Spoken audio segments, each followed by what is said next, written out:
ഈ കമ്പ്യൂട്ടർ എനിക്ക് നിങ്ങൾക്കും ഇടയിലുള്ള മതിലാകുന്നുണ്ടോ? നമസ്കാരം, ഞാൻ doctor Arjun Bihari, Anchal saint Joseph's mission ഹോസ്പിറ്റലിലെ ഫാമിലി ഫിസിഷ്യനാണ്. ഇന്ന് മെയ് 19 ലോക ഫാമിലി ഡോക്ടർ ദിനം. ഡിജിറ്റൽ ലോകത്ത് അനുകമ്പയോടുകൂടിയുള്ള പരിചരണം, ഇതാണ് നമ്മൾ ഇത്തവണ ചർച്ച ചെയ്യുന്നത്. ഇന്ന് എവിടെ നോക്കിയാലും ഡിജിറ്റൽ യുഗമാണല്ലോ. ആരോഗ്യരംഗത്തും അങ്ങനെ തന്നെ. EHR, റോബോട്ടിക്സ്, ടെലിമെഡിസിൻ, അങ്ങനെ. എന്നാൽ ഇതേ ടെക്നോളജി തന്നെ ഒരു രോഗിക്കും ഒരു ഡോക്ടറും ഇടയ്ക്കുള്ള തടസ്സമായി വരാൻ പാടില്ല. ഇപ്പോൾ ഒരാളുടെ മെഡിക്കൽ റിപ്പോർട്ട്സ് നൽകിയാൽ അയാളെ കാണാതെ തന്നെ അയാളുടെ രോഗവിവരങ്ങളും വേണ്ട മെഡിക്കൽ അഡ്വൈസും തരാൻ പറ്റുന്ന ലെവലിൽ ഇന്നത്തെ സാങ്കേതിക വിദ്യ വളർന്നിട്ടുണ്ട്.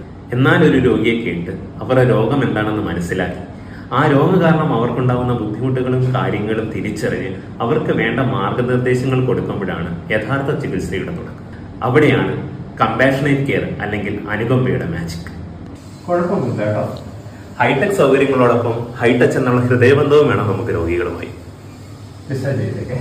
ടെക്നോളജി നമ്മളെ മികച്ച ഡോക്ടർമാരാക്കിയേക്കാം, എന്നാൽ അനുകമ്പയാണ് നമ്മുടെ യഥാർത്ഥ ഹീലേഴ്സ് ആക്കുന്നത്. എല്ലാവർക്കും വേൾഡ് ഫാമിലി ഡോക്ടേഴ്സ് ഡേ ആശംസകൾ.